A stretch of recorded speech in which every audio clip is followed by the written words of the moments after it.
அனைவருக்கும் இனிய வணக்கம். நான் உங்கள் மதுரை ராமகிருஷ்ணன்.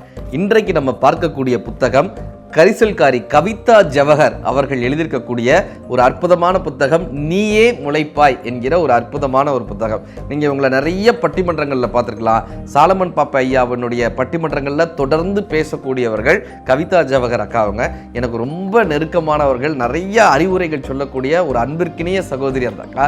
நிறைய மேடைகளில் எப்படி பேசணும், ஒரு கருத்தை எப்படி எடுத்துகிட்டு போகணும்னு அற்புதமாக சொல்லித்தந்த ஒரு அற்புத சகோதரி அவர்கள் கவிதா ஜவஹர் அக்கா.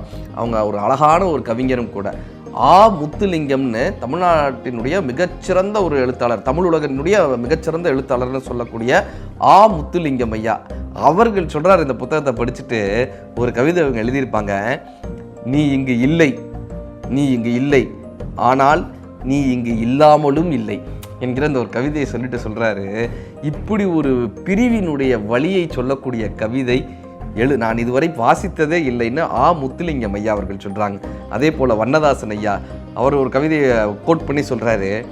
ஊட்டி மலர்களா அழகு, ஊட்டி மலர்களா அழகு, நாம் ஊட்டி வளர்த்த மலர்கள் தானே அழகுன்னு இந்த குழந்தைகளை பற்றி சொல்லும்போது வள்ளுவர் சொன்னார்ல, குழலினிது யாழினிது என்பர் தம் மக்கள் மலலை சொல் கேளாதான்றது வள்ளுவரினுடைய குரல். இந்த அக்கா அதை அப்படியே மாற்றி ஊட்டி மலர்களா அழகு, நாம் ஊட்டி வளர்த்த மலர்கள் தானே அழகுன்னு சொல்லக்கூடிய அந்த இடமாக இருக்கட்டும்.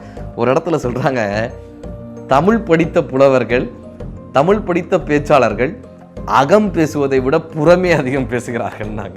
என்ன புறணி பேசிக்கொண்டே இருக்கிறார்கள் என்ன, ஆனால் அதையெல்லாம் தாண்டி வருபவர்கள் தான் தலைவனாகிறார்கள்னு ஒரு பேசும்போது சொன்னாங்க. சார், நபிகள் நாயகம் ஐயா வாழ்க்கையில் ஐயா அவர்கள் மெக்காவிற்கு போய் நல்ல விஷயங்களை போதனை செய்த போது கூட அவரை எல்லோரும் பொய்யர்கள்னாங்க. நல்ல விஷயங்களை சொல்லும் போது அவரை ஏமாற்றுக்காரர்னாங்க, மந்திரவாதின்னு சொன்னாங்க. 13 வருஷம் போராடினார் சார் மெக்காவில். 13 வருஷமும் அவரை அப்படி விமர்சித்தாங்க. அதுக்கப்புறம் அவர் மதீனாவுக்கு செல்றார், மெக்காவிலிருந்து மெதினாவுக்கு செல்றார். ஒரு கட்டத்தில் மீண்டும் மெக்காவை கைப்பற்றி மெக்காவிற்கு வரும்போது அத்தனை பேரும் இவரை பார்த்து பயந்தாங்க. நம்ம இவரை இவ்வளோ அவமானப்படுத்தியிருக்கோமே, இப்போது இவர் நமக்கு தலைவனாக வந்திருக்கிறாரே, நம்ம என்ன செய்ய போகிறாரோன்னு. ஆனால் நபிகள் ஐயா அவர்களுக்கு சொன்ன விஷயம் என்ன தெரியுமா? உங்களை நான் மன்னிக்கிறேன், உங்களுக்கு நான் மீண்டும் கருணையை சொல்ல வந்திருக்கிறேன். தன்னை விமர்சிப்பவர்களிடம் கூட யார் ஒருவனால் கருணையை செலுத்த முடிகிறதோ அவர்கள்தான் தலைவனாக வர முடியும் என்று காட்டிய பேரொளியாக நபிகள் நாயகம் ஐயா திகழ்ந்தார்னு சொல்லுவாங்க. அப்படி புறம் பேசுபவர்களை கூட தன் கவிதையால் தன்னுடைய ரசிகராக மாற்றியவர்கள் கவிதா ஜவஹர் அக்கா. அவங்க எழுதியிருக்கக்கூடிய இந்த அற்புதமான நீயே முளைப்பாய் என்ற புத்தகம் கவிதை பிடித்தவர்களுக்கு ரொம்ப பிடிக்கும், கருணை பிடித்தவர்களுக்கு ரொம்ப பிடிக்கும், தமிழ் பிடித்தவர்களுக்கு ரொம்ப பிடிக்கும். கண்டிப்பான முறையில் வாசிக்க வேண்டிய புத்தகம்.